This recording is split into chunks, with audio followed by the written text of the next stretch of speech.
Cheguei à Fazenda Vasconcelos no meio da tarde, e o calor seco de setembro em Minas Gerais parecia apertar meu peito, não apenas a pele. 34 anos, e eu era Antônia, a filha mais velha, a única que verdadeiramente entendia o cheiro da terra e a cor do minério. Mas que para meu pai, Coronel Hugo Vasconcelos, carregava o peso de uma eterna decepção. Estacionei meu sedã preto, discreto, longe dos carros de luxo que meu irmão, Lucas, sempre fazia questão de exibir na entrada principal, como troféus. O casarão colonial, imponente, com suas janelas de madeira escura e varandas vastas, era a representação física do meu fardo. A cachaça e Gemas Vasconcelos. Um império construído em mais de um século, sobre o suor e a tradição. O Coronel Hugo, meu pai, era a personificação daquele legado.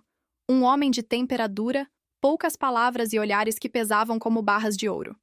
Eu cresci ouvindo que o nome Vasconcelos era sinônimo de honra e excelência, mas a cada conquista minha, a cada relatório que eu trazia da produção da cachaça artesanal ou da otimização da mina de topázio, ele encontrava uma falha, um motivo para me lembrar que o verdadeiro herdeiro, o portador da linhagem, era Lucas. Lucas, 6 anos mais novo, com seus ternos de alfaiataria italiana e um sorriso fácil, que nunca soube diferenciar um barril de carvalho de um de amburana, mas que era o filho na visão do coronel. Ele passava os dias em Belo Horizonte, ostentando o sobrenome em círculos sociais, enquanto eu, com meu diploma de engenharia de produção e mestrado em geologia, me afundava nos livros caixa e nas lides do campo, tentando preservar o que ele estava lentamente desmantelando com sua negligência e planos superficiais. A mãe, Dona Aurora, era a mediadora silenciosa, uma figura de porcelana que flutuava entre a tradição e o caos, sempre pronta a oferecer um licor caseiro para acalmar os ânimos, mas incapaz de confrontar a tirania emocional do marido. Naquele fim de tarde, o ar estava carregado com a expectativa do jantar de aniversário do coronel, a celebração anual que servia de palco para a ostentação e, eu sabia, para a humilhação velada. Eu não estava ali para celebrar, mas para executar. Eu tinha um plano. 10 anos após a primeira e mais devastadora rejeição, eu havia voltado com um propósito: expor a traição que corria nas veias da minha própria casa e provar o meu valor, não ao meu pai, mas à própria história da família Vasconcelos. A humilhação que moldou a mulher que sou não veio de um grito ou de uma briga pública, mas de uma frase sussurrada, dita com a frieza de quem assina um atestado de óbito. Eu tinha 24 anos, recém-formada com louvor na Federal de Ouro Preto, e apresentei ao Coronel Hugo, na sua sala forrada de jacarandá e cheiro de charuto, um projeto inovador de rastreabilidade para as gemas, uma solução que acabaria com a evasão e o mercado negro que sutilmente corroía a margem de lucro da mineração. Eu havia trabalhado naquilo por 18 meses, ignorando festas e o convite de grandes empresas, por amor ao nome que meu pai dizia que eu não merecia. Lembro-me da luz fraca da tarde banhando a mesa onde estava a maquete detalhada que eu havia construído. Ele mal olhou. Passou a mão pela minha cabeça, um gesto que ele reservava para cachorros de estimação, e disse: Antônia, querida, a cachaça e as pedras preciosas são coisas de homem. Coisas que exigem pulso, não planilhas. Seu irmão vai cuidar do lado dos negócios. Você se casará com alguém que goste de números e o ajudará com o patrimônio dele, não com o nosso. Você é boa, mas não é Vasconcelos para isso. O sobrenome. Era sempre o sobrenome. Ele me despachou como se eu fosse uma vendedora de enciclopédias, não a herdeira mais qualificada que aquela família já havia produzido. Naquela noite, enquanto Lucas era ovacionado por ter fechado um contrato de patrocínio duvidoso para a cachaça com um bar na orla do Rio, eu tomei uma decisão fria e silenciosa. Se eu não podia ser Antônia Vasconcelos com a permissão deles, eu seria Antônia, sem eles, e provaria o meu sobrenome em um campo de batalha que ele jamais controlaria. Deixei Minas, cortando laços de forma brutal, fingindo que ia buscar uma vida comum. Usei minhas economias e meu intelecto para me aprofundar no mundo complexo de auditoria forense e direito empresarial, um nicho de mercado que me permitia mapear a fragilidade das empresas tradicionais, como a dele. Em São Paulo, sob o pseudônimo de A. Ferreira, fundei a Santuário Fiscal, uma consultoria discreta, mas que rapidamente se tornou a favorita de grandes holdings em crise, especializada em saneamento de empresas familiares corroídas por má gestão e muitas vezes corrupção interna. Eu era a cirurgiã que ninguém via, a sombra que limpava feridas profundas. Nos últimos 3 anos, meu império paralelo, construído em noites insones e códigos jurídicos, valia mais do que toda a Vasconcelos, Mas meu pai e meu irmão continuavam acreditando que eu era apenas uma contadora em São Paulo, lutando para pagar o aluguel. Essa ignorância era a chave do meu plano. O verdadeiro cerne da minha vingança não era a fortuna, mas a honra. E a oportunidade se apresentou há exatos 10 meses, de uma forma sórdida e previsível, como toda traição de família.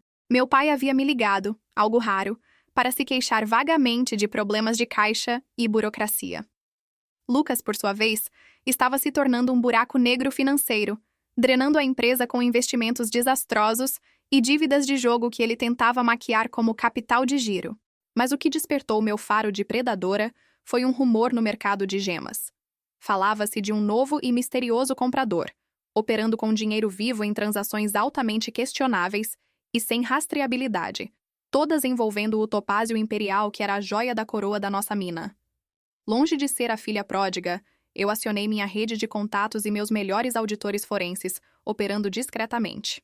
Descobri que Lucas, em conluio com um ex-sócio do coronel, um sujeito chamado Valdemar, conhecido por práticas predatórias, havia montado um esquema de desvio. Eles subfaturavam as gemas, declaravam perdas na produção da cachaça e transferiam o excedente para contas offshore. Meu pai, cego pela confiança em seu herdeiro e distraído pela vaidade do sobrenome, estava assinando a própria ruína. O pior de tudo não era a perda financeira, mas o risco legal. A operação de Lucas estava ligada a redes internacionais de lavagem de dinheiro. A Vasconcelos estava há meses de ser desmantelada pela Polícia Federal e, pior, de ter o nome jogado na lama. Meu teste secreto começou aí. Eu não só mapeei o esquema, como usei a Santuário Fiscal para adquirir anonimamente as hipotecas e a maior parte das dívidas da Vasconcelos. O coronel não sabia, mas a cachaça e gemas Vasconcelos já era legalmente 60% minha, comprada silenciosamente, centavo por centavo, com o dinheiro da minha própria competência. Eu me tornei a credora majoritária, a proprietária oculta, esperando o momento exato do colapso para entrar em cena. O jantar de aniversário do coronel era o palco perfeito. Eu planejei a revelação para ser a antítese da humilhação que sofri. Pública, irrevogável e, acima de tudo, salvadora. Eu estava prestes a mostrar a ele que o pulso firme de que ele tanto falava não era medido pela força bruta, mas pela capacidade de salvar um império da destruição autoimposta, provando que o sobrenome era meu por direito de inteligência e estratégia. O casarão estava fervilhando de gente. A elite mineira de Ouro Preto, Tiradentes e até alguns políticos de Brasília, todos ali para beijar a mão do coronel Hugo e garantir uma garrafa da cachaça safra especial. O salão de festas estava decorado com um luxo que beirava o excesso. Os lustres de cristal refletiam nas taças de vinho e nas joias das convidadas. O ar cheirava a madeira polida, tabaco e o perfume de baunilha de Dona Aurora, que me recebeu com um abraço apertado e olhos marejados, sem saber o que eu havia me tornado. Minha Antônia, você veio? Seu pai, ele está tão tenso. Ela sussurrou, a voz fina como seda. Eu vestia um longo vestido de seda preta, sóbrio, mas cujos cortes discretos e o caimento perfeito gritavam a palavra poder para quem soubesse ler. Meu único adorno era um pequeno pingente de topázio imperial, lapidado de forma bruta, simbolizando a verdade nua e crua. Lucas, é claro, estava no centro da atenção, exibindo um relógio suíço que valia mais do que o salário anual de 10 funcionários da fazenda.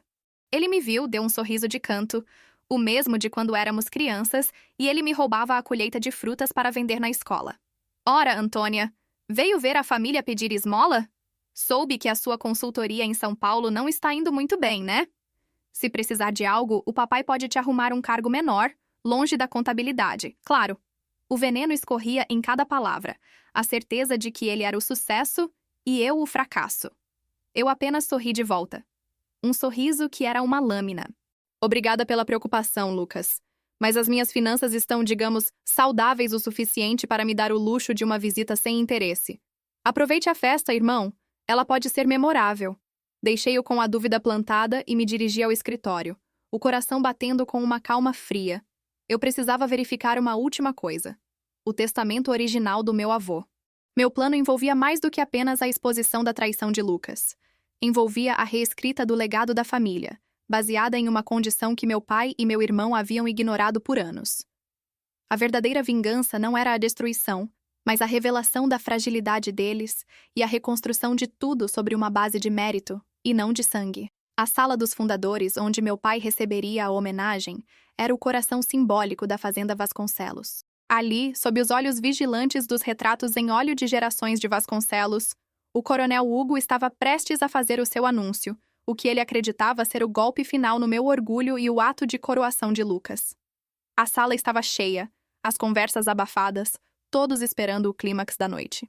Eu me posicionei perto da porta, garantindo que teria a atenção de todos quando chegasse a hora.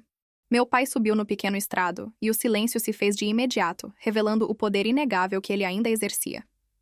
Ele começou com a retórica familiar sobre honra, trabalho duro e a preservação do sobrenome. Lucas sorria, os olhos brilhando com a expectativa da herança que ele julgava merecer. Então, o coronel Hugo soltou a bomba, a frase ensaiada que faria o salão explodir em fofocas. Meus amigos, família, tenho uma notícia importante. Devido à crise do mercado e à necessidade de modernização, eu tomei uma decisão difícil. Eu decidi desmembrar o braço de mineração da Vasconcelos. Venderemos a mina de topázio imperial. O burburinho se tornou um rugido. As gemas eram o lastro, o valor agregado, o símbolo da fortuna da família. Lucas empalideceu, o sorriso congelado, a ficha caindo lentamente de que seu pai estava vendendo a galinha dos ovos de ouro. Mas o coronel não parou por aí. Ele olhou diretamente para mim, com um desdém que era quase palpável, e prosseguiu. E quanto à nossa herança, a cachaça, o que resta do nosso prestígio, passará para as mãos de quem tem o pulso forte e a visão de futuro. Lucas, meu filho, você é o novo administrador-geral da Cachaça Vasconcelos. A partir de amanhã, você estará no comando. Antônia! Ele fez uma pausa dramática, varrendo a sala com o olhar. Minha filha mais velha, não se preocupem. Ela será compensada com uma pequena participação nos lucros da venda das gemas, mas não terá poder de decisão. O sobrenome, a honra, isso fica com Lucas. Ela simplesmente não demonstrou o calibre necessário. O golpe foi público, cirúrgico, calculado para me despir de qualquer dignidade restante diante de toda a minha comunidade. Eu senti o peso dos olhares de pena e escárnio. Lucas esboçou um sorriso triunfante, mas era oco, uma máscara de alívio e ganância. Mas eu não senti dor. Eu senti o frio da satisfação. A peça principal do seu xadrez, a venda da mina, era exatamente o que eu precisava. O coronel havia me dado o palco. Agora era a minha vez de soltar o meu próprio trovão. Eu dei um passo à frente, e o ruído do meu salto no assoalho de madeira, apesar de baixo, cortou o ar como um tiro. Coronel! Eu chamei. Minha voz baixa, mas amplificada pela tensão do momento. Todos se viraram. Meu pai me olhou com irritação mal disfarçada. Tenho apenas uma pergunta antes de parabenizar meu irmão pelo cargo. A sala estava em silêncio. Lucas estava pálido. Quem é o comprador da mina de topázio? Meu pai inflou o peito, confiante em sua superioridade de informações. É um grupo de investimento sério vindo do exterior com um representante em São Paulo, um tal Valdemar, negociando em nome de um consórcio anônimo. Eles estão pagando o preço de mercado, Antônia. Alto valor. Não é algo para você se preocupar, contadora. Ele usou o termo contadora como um insulto final. Eu sorri. O mesmo sorriso de lâmina. Eu sei, pai. O preço é de fato de mercado. Mas o que o senhor e Lucas não sabem é que o preço real dessa mina é zero, se for vendida com a dívida que Lucas contraiu. A confusão tomou conta da sala. Dívida? Lucas não tem dívidas, pai. A Vasconcelos está sólida, Lucas gritou, tentando manter a compostura. Eu ignorei Lucas e mantive o olhar fixo no coronel Hugo. Pai, o senhor assinou nos últimos 6 meses transferências de capital que somam quase metade do valor da venda da mina, como investimentos em infraestrutura. Mas eles não foram para a infraestrutura. Foram para uma conta na ilha de Chipre, administrada por Valdemar, para cobrir os rombos de Lucas no mercado de ações e, pior, para financiar uma operação de lavagem de dinheiro com o nosso topázio. A venda da mina não é um negócio. É um desespero disfarçado de liquidação para cobrir a traição de Lucas e do seu sócio. A sala explodiu. Gritos, sussurros, a voz de Dona Aurora, fina e quebradiça, chamando meu pai. Lucas avançou em minha direção, o rosto vermelho de ódio. Cala a boca, sua traidora. Está inventando isso para nos desmoralizar. Meu pai, porém, estava petrificado. Seus olhos, que antes eram de aço, Agora eram de medo. O coronel Hugo, o homem que nunca havia tido medo, estava olhando para a sua ruína. Eu abri minha bolsa e retirei uma pasta de couro preta, sóbria, mas elegante. Era o meu checkmate. Eu não estou inventando nada, Lucas. Estou revelando. E já que o pai me perguntou quem era o comprador, permita-me corrigi-lo. Valdemar não é o comprador. Valdemar é apenas um laranja, o consórcio anônimo de investimento que adquiriu todas as hipotecas da Vasconcelos, toda a dívida de longo prazo, toda a dívida de Lucas com agiotas ligados ao Valdemar. Esse consórcio sou eu. Eu deslizei um cartão de platina escovada sobre a mesa, onde estava gravado A. Ferreira, Santuário Fiscal. Eu sou A. Ferreira, pai. E, legalmente, a Cachaça e Gemas Vasconcelos, com todas as suas terras, dívidas e a mina que o senhor estava vendendo para encobrir a traição do seu filho predileto, agora me pertence. Eu comprei tudo, centavo por centavo. Eu não sou apenas uma contadora. Eu sou a sua nova proprietária. A revelação foi o golpe de misericórdia. O coronel Hugo cambaleou, as mãos buscando apoio na mesa de jacarandá. O silêncio que se seguiu foi mais estrondoso do que qualquer grito. Lucas, o herdeiro, agora era um devedor nas mãos da irmã que ele havia desprezado. Eu não esperava a reação imediata do meu pai, que foi a fúria, a última e desesperada tentativa de manter a sua soberania. Isso é um golpe! É ilegal! Você não tem o direito de fazer isso com a sua própria família! A voz dele era rouca, trêmula, rasgada pela humilhação. Eu me aproximei dele, meus olhos fixos nos seus, sem piscar. Ilegal, pai? Ilegal é desviar dinheiro da empresa familiar para pagar dívidas de jogo. Ilegal é acobertar uma rede de lavagem de dinheiro que estava usando nosso topázio. Eu fiz o que o senhor deveria ter feito. Protegi a Vasconcelos, não dos seus inimigos externos, mas dos seus parasitas internos. E sim, eu tenho o direito. O direito de quem trabalhou, de quem estudou, de quem construiu um império anônimo enquanto o senhor me rejeitava em público, dizendo que eu não merecia o sobrenome. Eu provei que mereço o nome muito mais do que Lucas, que só soube usá-lo para se afundar na lama. Aquele era o auge da minha vingança, o momento em que a máscara de Antônia, a fracassada, caía, revelando a fria e calculista empresária. O coronel Hugo, vendo seu legado desmoronar e seu filho traidor exposto, caiu em uma cadeira, o rosto enterrado nas mãos. Dona Aurora correu em direção a ele, chorando, pedindo explicações, e Lucas, em um último ato de desespero e covardia, tentou fugir, mas foi impedido pelos seguranças que eu havia discretamente contratado para monitorar a situação. Mas o verdadeiro teste, aquele que mudaria o curso da história, ainda não havia sido revelado. A compra da empresa era a vingança, mas o plano secreto, o teste de DNA moral da família, estava prestes a ser ativado. Eu tirei o pingente de topázio imperial do pescoço, segurando-o contra a luz. O coronel, ainda abalado, levantou a cabeça. "O que é isso?" Ele sussurrou. "Isso, pai", eu disse. "É a cláusula secreta que eu descobri no testamento do seu pai, meu avô, o verdadeiro fundador da Vasconcelos. O homem que o senhor e Lucas sempre fingiram admirar." A sala voltou a silenciar, todos esperando o próximo movimento. O avô, coronel, não era um homem de pulso, mas de inteligência. Eu comecei, minha voz agora mais suave, mas com uma autoridade que nunca me havia pertencido naquela casa. Ele sabia que grandes fortunas atraem predadores, especialmente os de sangue. Ele sabia que a Vasconcelos precisava de mais do que herdeiros. Precisava de guardiões.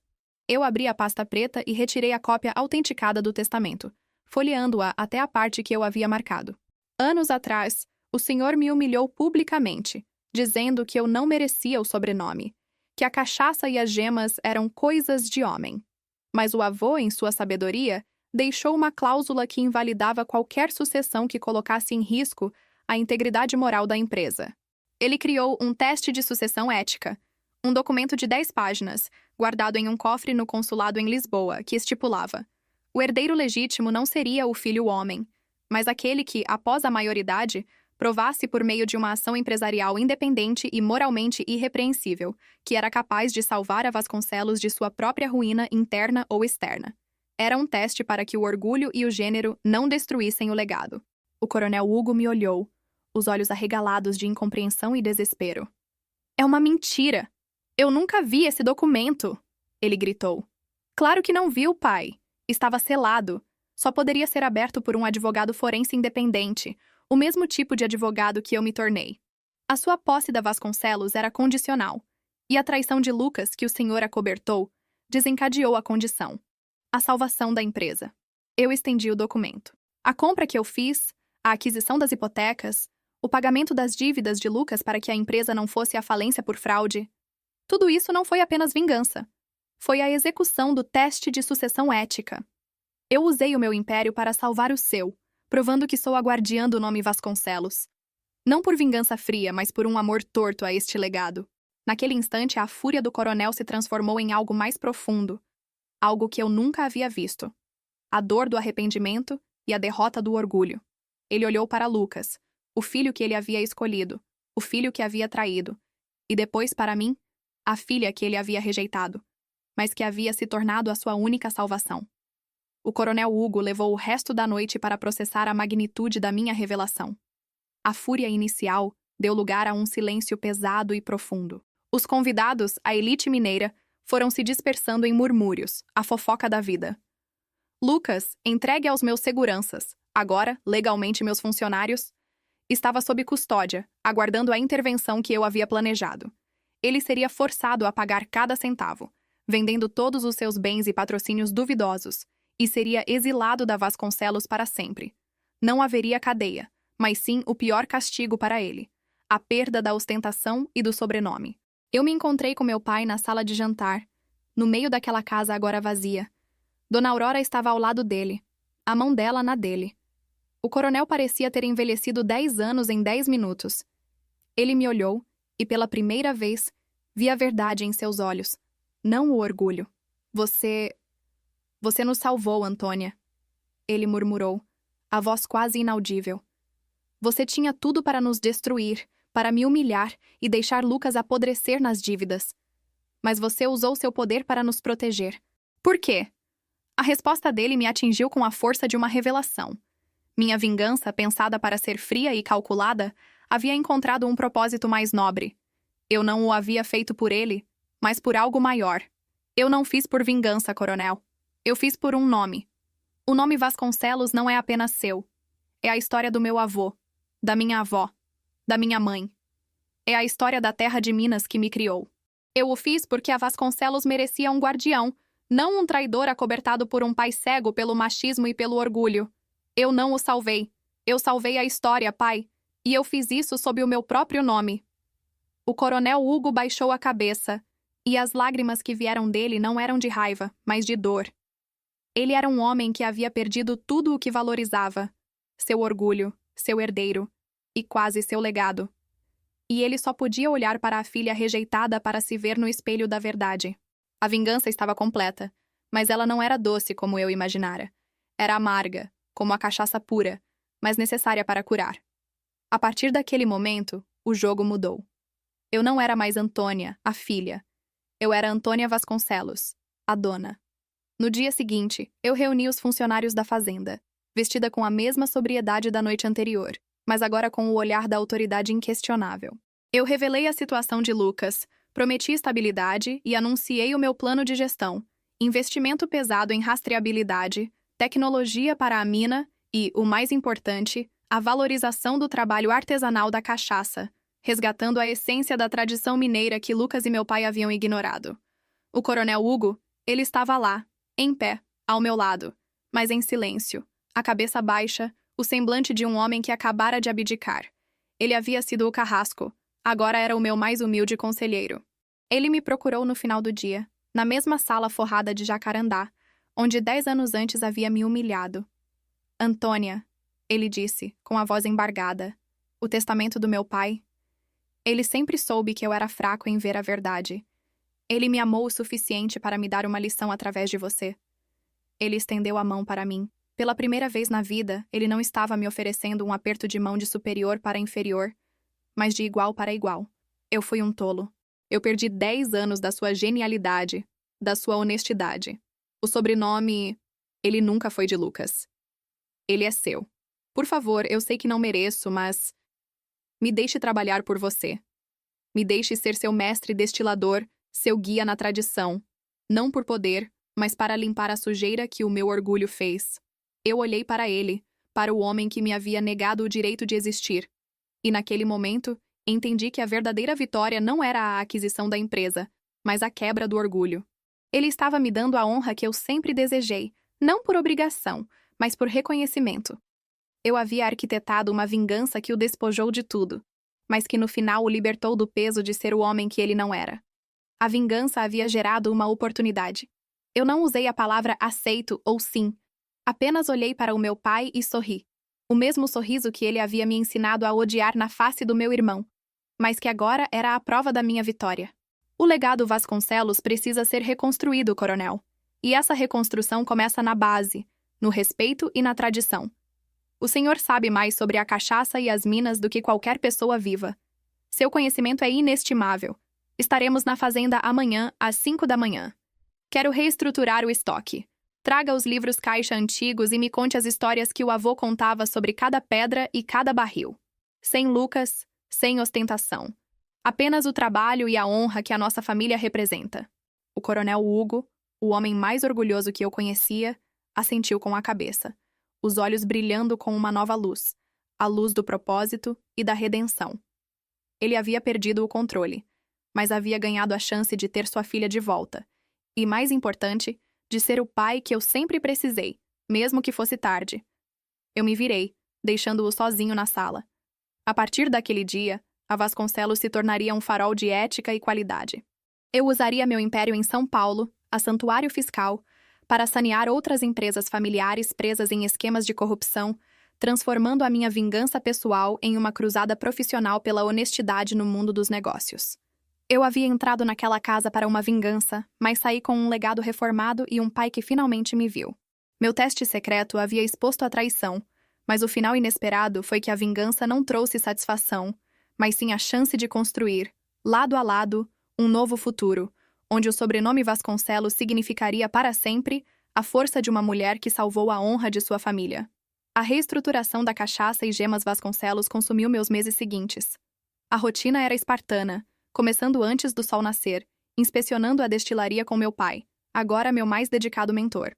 Ele havia se despojado de seus ternos caros e voltado a vestir a camisa de brim, com cheiro de fermento e melado, a roupa que vestia quando era apenas o jovem Hugo, herdeiro sob o olhar do meu avô.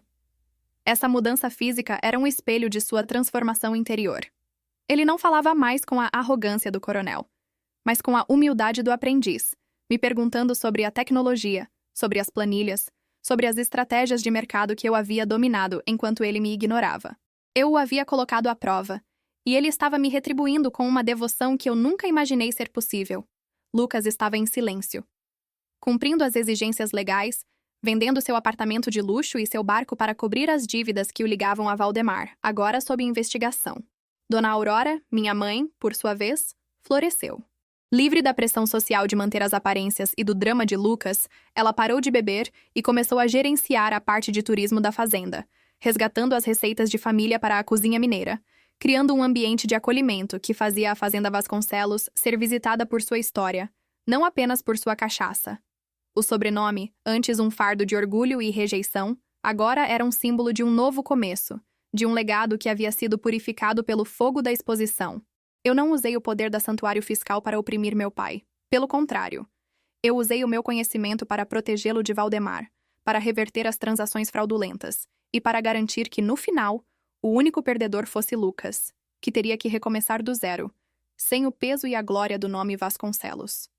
Meu pai, um dia, me encontrou no barril de carvalho, inspecionando a cachaça que seria o próximo lote especial, a Antônia Safra. Ele me olhou, os olhos marejados, e disse: "Você fez o que era certo, minha filha. Mesmo que tenha doído em mim, em Lucas, em todos. Você salvou a alma da Vasconcelos. Eu apenas o olhei, com o coração em paz." A raiva havia se esvaído, substituída por um profundo senso de responsabilidade. Eu havia vingado minha honra, mas o resultado final foi a cura de uma família. Eu havia ensinado a meu pai, sem palavras, o que era o verdadeiro pulso. Não a força para quebrar, mas a resiliência para restaurar. A última parte do plano veio em um dia de sol forte, 6 meses após o aniversário da ruína. Era a reinauguração da Sala dos Fundadores. O coronel Hugo, agora despojado de seu título, estava de pé ao meu lado, e eu estava prestes a fazer o meu primeiro discurso público como a CEO de Antônia Vasconcelos. Eu olhei para o retrato do meu avô e senti a conexão com o homem que havia antecipado tudo. Meu pai, antes de me dar a palavra, se virou para a plateia. Eu cometi o maior erro da minha vida ao duvidar do caráter, da inteligência e da honra de minha filha, Antônia. Eu cedi ao orgulho e à tradição vazia, e quase destruí tudo o que meu pai construiu. Minha filha, Antônia, me deu a chance de redimir o nome Vasconcelos, de provar que honra não é gênero, mas atitude. Ela é a verdadeira herdeira, a guardiã do nosso nome, e eu tenho a honra de ser seu mestre. Meu discurso foi breve e direto, sobre ética, rastreabilidade e a promessa de levar a Vasconcelos para o futuro sem esquecer a tradição. Olhei para meu pai. Seus olhos brilhavam de orgulho e de uma gratidão silenciosa. A vingança, o desmembramento do seu poder, havia levado à sua redenção. Eu o havia forçado a ver a verdade, e ele a havia aceitado. A vida dele e a minha haviam mudado para sempre. O final não foi um conto de fadas onde todos se abraçam. Foi um final de reconhecimento, de mudança de vida, onde a vingança se transformou em um novo começo, mais sólido, mais honesto. O preço da minha vingança foi a queda do meu pai, mas o resultado foi a ascensão da nossa família a um patamar de verdade e mérito que o dinheiro e o orgulho jamais poderiam comprar.